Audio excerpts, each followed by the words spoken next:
Guys, after the success of The Raid, you get given the opportunity to make a sequel, and here we are with The Raid 2. However, I've seen both the original film and this back-to-back on evenings this week, and I felt that The Raid 2 is very different films, connected to the first one by shared characters and incredibly realistic fight sequences. But that's about it. And then, of course, I found out that what The Raid 2 is an adaptation of an old film or an old script of yours, Berandal. So I was wondering, Gareth, if you could talk us through how this came about and what film you set out to make by combining the characters from The Raid with an older story that you had written. Wow, okay. Okay, good question.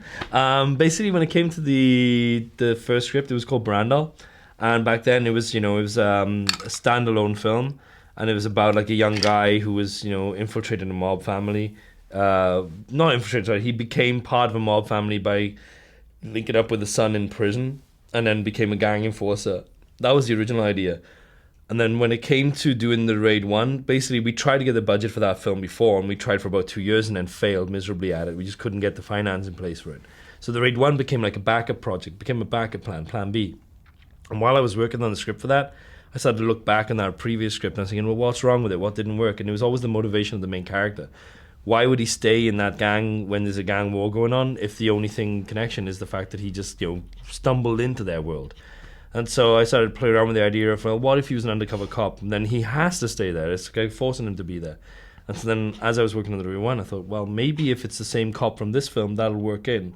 So at the end of The Raid 1, we started to drop a few names in there. We dropped like the name of Reza, we dropped the name of Bunawar, and it was all to kind of like plant the seeds ready for what the part 2 would start with. And so then it became this script that I retrofitted to become part 2. And it was always that goal line of like, hating sequels where it's the same ideas just rehashed.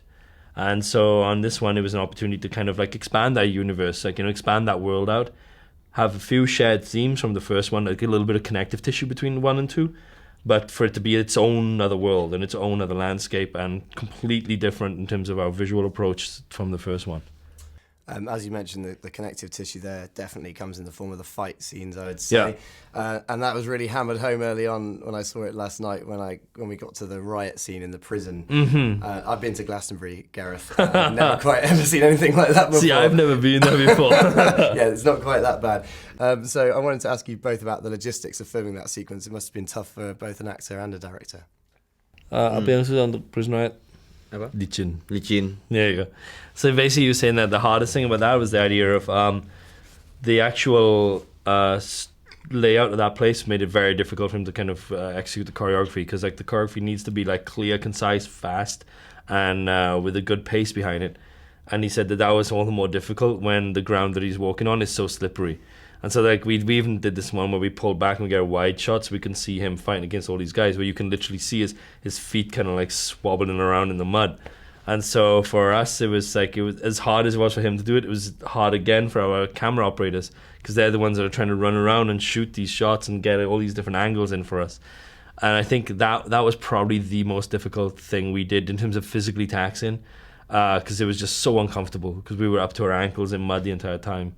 And, while he'll complain about being covered in mud all day and, how hard it was to shoot for 8 days straight, like, I lost a really good pair of shoes in that mud and I was gutted. I never got to find them again. Yeah, you don't want to wear Converse in that kind of... Nah, no chance. So I think I'm right in saying there's a bigger budget for The Raid 2. Much bigger, yeah. Much bigger. So one of the things that I saw reflected in that was the car chase sequence. I thought that was incredibly exciting. Thank you. And I gather, I think I'm right in saying this was the first car chase sequence to ever be filmed in Indonesia. Is that right? Probably not the first car chase, but the first one of this scale. Because there's been movies made like in the 80s and the 70s and stuff where they kind of had certain car stunts here and there, but it was almost always, never really on the main roads in Jakarta. So what we did, like the sort of scale of it, that hasn't been tried before there. And there's a good reason why, because the infrastructure's not there for us. It was so hard to shoot. We'd lose 50% of our shooting time every single day. It was incredibly stressful, but, thankfully we brought on board a Hong Kong stunt team called Bruce Law Stunts, and they kind of took care of the execution of the stunts for us. So they made it a lot more comfortable than it would have been otherwise. So, Iko, did you get to ride in the cars, or was there a stuntman in your place? Did you get to Young Mehta saja? He because it was a weird thing for him, because in that car chase scene, like, he's fighting in the back, so he never really got to drive much. The only time he did get to drive was when it was leading up to the warehouse scene. So when he was driving into that building and then smashing all those people up, Itu taksi. he did a little bit of driving. The gas. Yeah, you didn't drive that car like that. Movie magic, lah.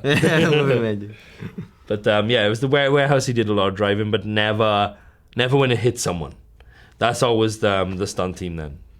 I wanted to talk about you recasting Iko and also Yayan, or Mad Dog as we know him from the first film, but as a different character in this film. So what was it about these two performers that meant you didn't have any doubt in recasting them for the Raid 2? I mean, I've always worked with them, and knowing that the Raid 2 existed before the Raid 1, that character was already written for Yayan. I'd already written it for him, and he was the only person I wanted for that role. And so even though he was in the first one and then we killed him off, when that film finished and everyone responded so much to Mad Dog and loved him so much, when it came to casting the Raid 2, I never even questioned it. It was always going to be Yayan. Gareth, I wanted to ask you, at the end of the film, we see a credit saying written, edited and directed by Gareth Evans, and whilst you're in control of all three main disciplines there, for me the editing is the one that stood out slightly. Thank you. The fight sequences in particular, is that something that you do alone, and can you talk us through your editing process? Yeah, we shoot like a video storyboard first. So when we've designed the action scene, we figured out exactly what happens on the beginning, middle, and end, and all those details are there. Then we start shooting a storyboard where it's shot for shot the same as it'd be in the film. We're usually about 95% the same, and so I'll kind of take a handy cam and I'll film it with the guys and then figure out all the camera movements, all the edits, and then that acts as a blueprint for us then. So we take that on set with us and we just start replacing those shots with the real production value shots. And then we drop them in and cut them together and then make sure that it all kind of still flows. But editing is this weird process. When I'm doing the fight sequences, I edit those on location. And there's a buzz I get from it. There's an adrenaline rush from it because as I'm cutting stuff, all of a sudden crew will start to appear over behind my shoulders and they start watching what we're doing, seeing how it all plays out.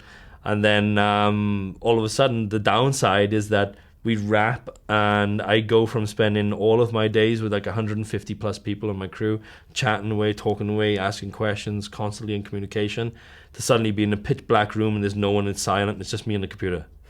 And then all of a sudden, if you're not careful, depression kicks in. So I'm always watching the In-Betweeners and Peep Show and stuff just to kind of get me going. So that's just playing in the background while I'm cutting this aggressively violent action scenes. And finally, Gareth, I know that Hollywood jumped at the opportunity to remake the original Raid after its initial success. What stage is that movie at and what's your involvement? They've signed up a director now. They have Patrick Hughes on board to direct. He did Red Hill and The Expendables 3, which hasn't come out yet, but he's an incredible director, really talented guy. And for me, it's one of these things, because I get asked all the time about this one. For me, if the idea of a remake was for a film where it was entirely plot heavy from beginning to end, and you couldn't deviate from the subject, then I don't get it, because then all you're doing is just taking the subtitles off. But for the Raid, you could keep the first 10 minutes the same, and then go off and go wild and do any action scene you want. He doesn't have to stick to the same action beats as me. He can do whatever he wants to in terms of choreography design, and also the architecture of the building. And further from that, there might be a few ideas that I had for the first film that I couldn't do because I couldn't afford it. Now he could do those maybe or wherever, but he should be given his own creative space to create whatever the hell he wants to create, and then we'll have something special, hopefully. Gareth, Iko, pleasure to speak with you both. Cheers, man. Thanks so much.